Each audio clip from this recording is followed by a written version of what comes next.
It's no secret. The Jewish home is a divided home. And I'm not just talking politically here, where we find, as in every community, that Jews are on, let's say, all sides of the political spectrum. Jews are also holding multiple perspectives, multiple points of view when it comes to Israel. And we are blessed to also, amongst ourselves, criticize each other's Judaism. And that came to meet us even in Spain. Now understand, there are conflicting information on how many Jews are in Spain. I think from what I remember, the Spanish government wants to pretend there's about 70,000 Jews in Spain, which would be the equivalent of the entire Jewish community in Seattle. The Jewish community itself believes there's about 30,000 Jews, half of the Jewish community here in Seattle, mostly in the three major cities of Barcelona, Madrid, and Seville, Malaga. Those would be the places where you would find most Jews. However, in Barcelona, there are, if I remember correctly, 7 synagogues. I mean, there's a lot of synagogues for a small Jewish community. Why? Well, because they fought with each other.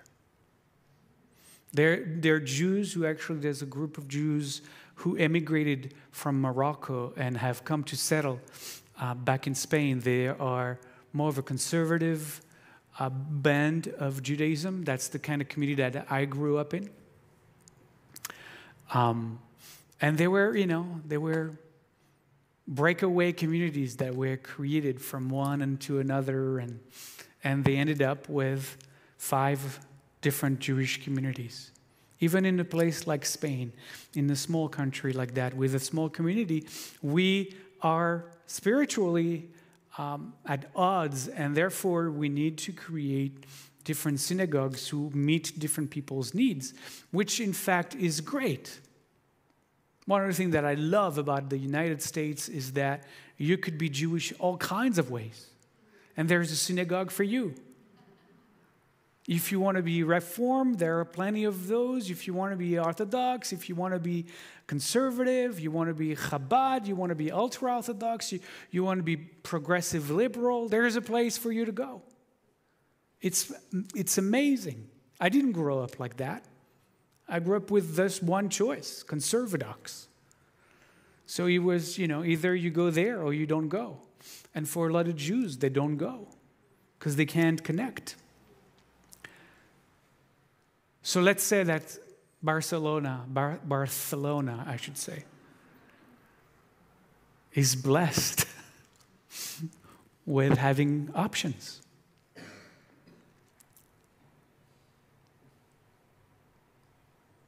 This week's Torah portion is called Bamidbar. It's the first Torah portion in the book of Numbers. And the first sentence says, in the wilderness of Sinai, Bamidbar Sinai, the Eternal spoke to Moses, saying, take a census of the whole community of Israel. Take a census of the whole community of Israel.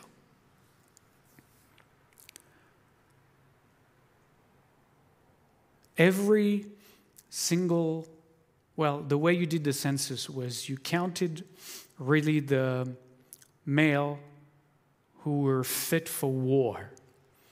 Basically, that's how you created a census. And especially in this specific time in the history of the Israelites that are just about to move from Sinai and begin the process of 40 years of wandering, there'll be a lot of other tribes that they will have to fight against in order to make it to the promised land.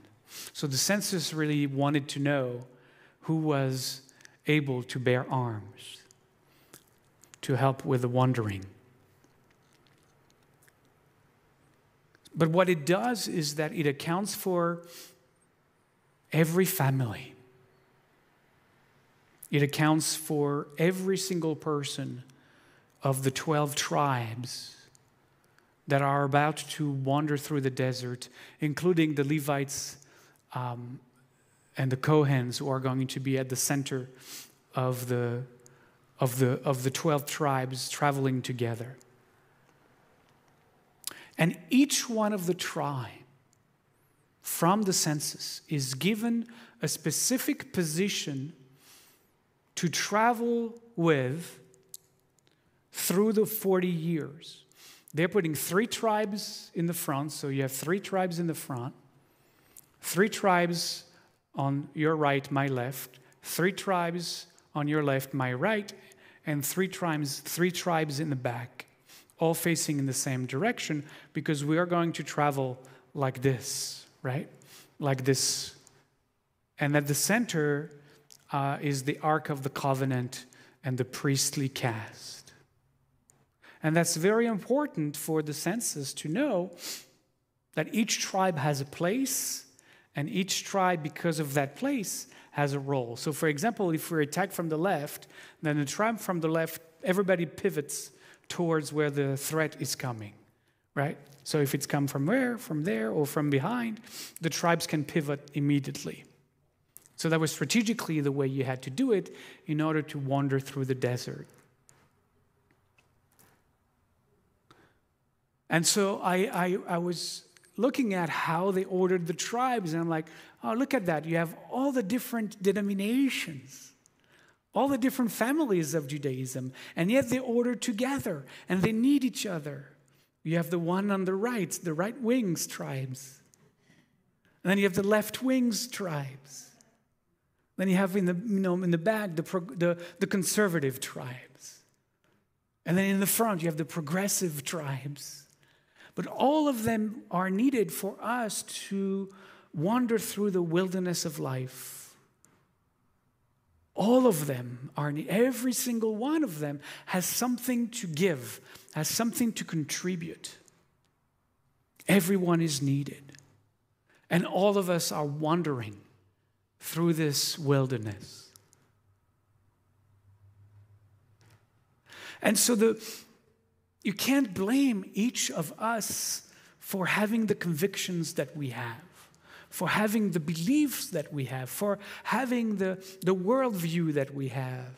Wherever we are placed in the configurations of the tribes, you can't blame us for believing what we believe, for fighting for what we're fighting for. Each and every one of us, wherever we are positioned in the diagram, each and every one of us holds an absolutely valid and necessary form, let's say, of Jewish expression in this case. Each and every category, each and every tribe, wherever they find themselves, holds a whole truth. And a whole truth, a deep truth, a deep sense of belief, of understanding of the world. And so do we. So do we. And our truth, just as their truth, is also, as we now come to understand it, just a little part of the whole truth. Our truth is a whole in and of itself, but also a small part of the greater truth of Judaism, let's say. We are a whole part. Right? It's kind of interesting to think about it. Each and every one of us is a whole but also a part of something bigger. Now, we understand that because that's the way nature is built. Every organism is a whole. A human body is a whole, made out of parts. A cell is a part of the whole of a human body, but a cell is a whole in and of itself. You see where I'm going with that? Everything in the universe is a part that belongs to a whole, and every whole is made out of parts. And every whole is also a part for something bigger than itself. And that is true in nature, everywhere, in everything. Like a wheel is a whole in and of itself, but also it's part of a car or of a bicycle. And the bicycle is a whole. That includes the parts, but transcends the parts or recreates the parts into a specific purpose. So we understand that in the physical, in the natural world, but we have a lot more difficulties understanding this in the political world. We have a lot more difficulties in the social constructs, that everything is a whole and a part. We have a lot of difficulties understanding this even in the economic concept that we hold. That everything is a whole and a part of everything else.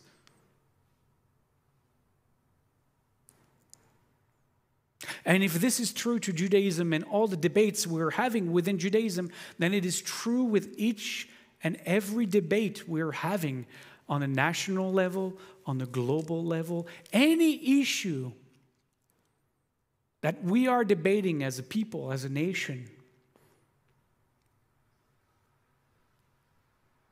is a whole of a part. The way I come to this, I got that from many, many years ago. One of my teachers, Ken Wilber, who talked about the fact that, and it's hard to understand, but everybody's right. Everybody is right. From the place anyone comes from the place each and every one of us inhabit, we are right. Everyone is right from the perspective they hold.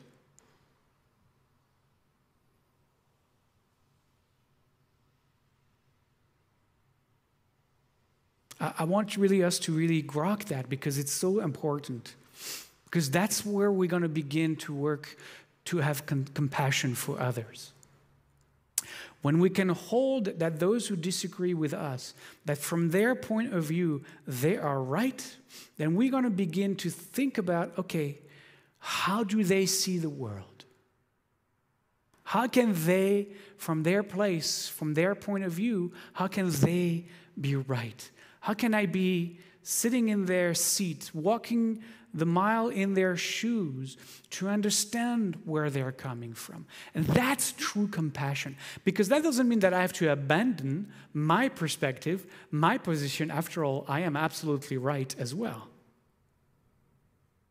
But if I hold that they are right and I am right, then I can find the ground in between because there is something that connects us. And I would venture to say that what connects us, even in the most polarized political debates, religious debates, is that those who are fiercely holding the position they are holding, whether we agree with them or not, are doing it from a place of deep honesty of belief, of thought, of a deep moral compass that might be different from ours, but a deep moral compass, a deep understanding of the world. And I think we could come to agree that if we can see in each other that we're not evil, that all of us come from that deeper place of wanting goodness to prevail. Whether it's your version or my version, we can talk about the different versions. But I think we can get to the core that says we want goodness to prevail. We can hold that the truth they're holding is a whole in of itself, even though we understand to be very partial. Like it's missing this, it's missing that. Just as they can look at us and say, the whole truth I am holding to them is only a partial truth. Because I'm missing their perspective. If I'm rejecting their perspective, then I'm just partial in my truth. I am not complete. I cannot integrate all perspectives. So it's very healing for us to say that what I know, what I hold to be true is a whole truth, but it is also partial. And if I can live from a place of recognition that everybody is right, from where they stood, from the way they see the world, they are right. They also hold a whole and partial truth. Then I can take the first step, because I believe this is the first and perhaps the only step that can allow us to find that common ground, that can allow us to begin the process of building bridges. And to really position all the tribes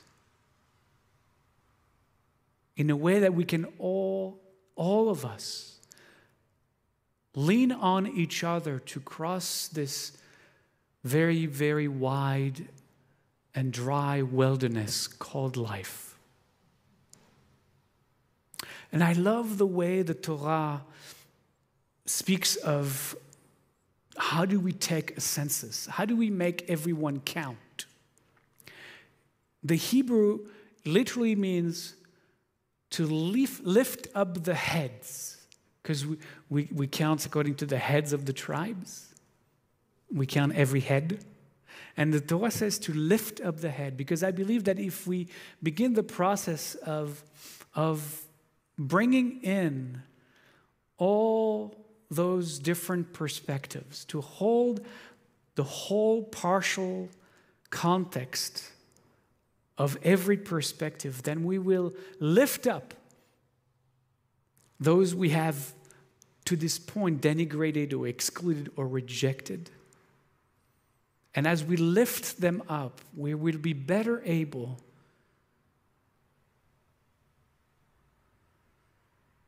to make them feel, and maybe will be made to feel, better understood, better seen, better heard.